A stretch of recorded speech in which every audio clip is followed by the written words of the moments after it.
Okay, here's how you inspect the local element on a device. This works for Android and iOS, but I'll just show it to you for iOS.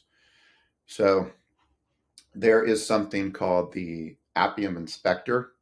This is something you can install, and let's check it out. Okay, so here it is, and I have some set capabilities. Now, in both iOS and Android, in the Java files, there is a file called base.java. It's either iOS base or Android base. And right now you'll see what these are. It's where you set up the device name, the version, and the app. These are mirrored. You'll need to mirror these in the capability setup in the Appium inspector.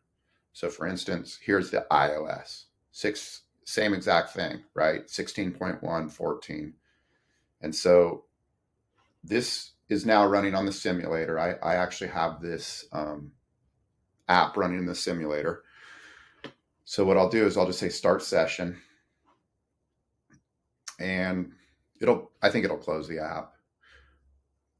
Yeah, so okay, so there it is.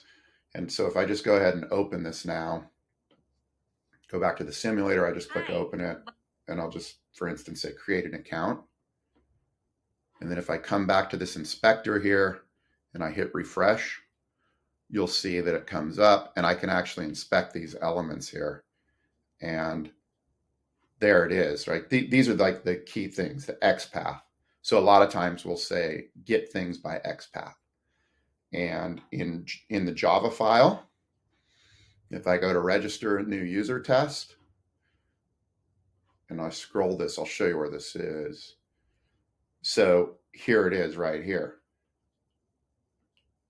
So in this case, what I do is I would look for this element, create account first name text field, and then I would just hit this, copy, and then I can come over here and paste it.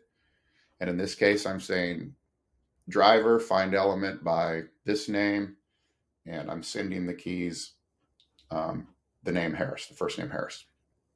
So that is how you inspect local elements and find local elements. And if a test fails, like I said before, if the test fails, you'll get a result of like what line it failed on. So it might say it failed on line 42. And then so you'll have to open this inspector, go, and then maybe it's this button I already know, right? This continue button, maybe something changed on here, right? So it stops working. So right now it's iOS, the name is continue. But on the test, it's okay. Oh no, excuse me, it's this button here. So continue. So it does work. That's it.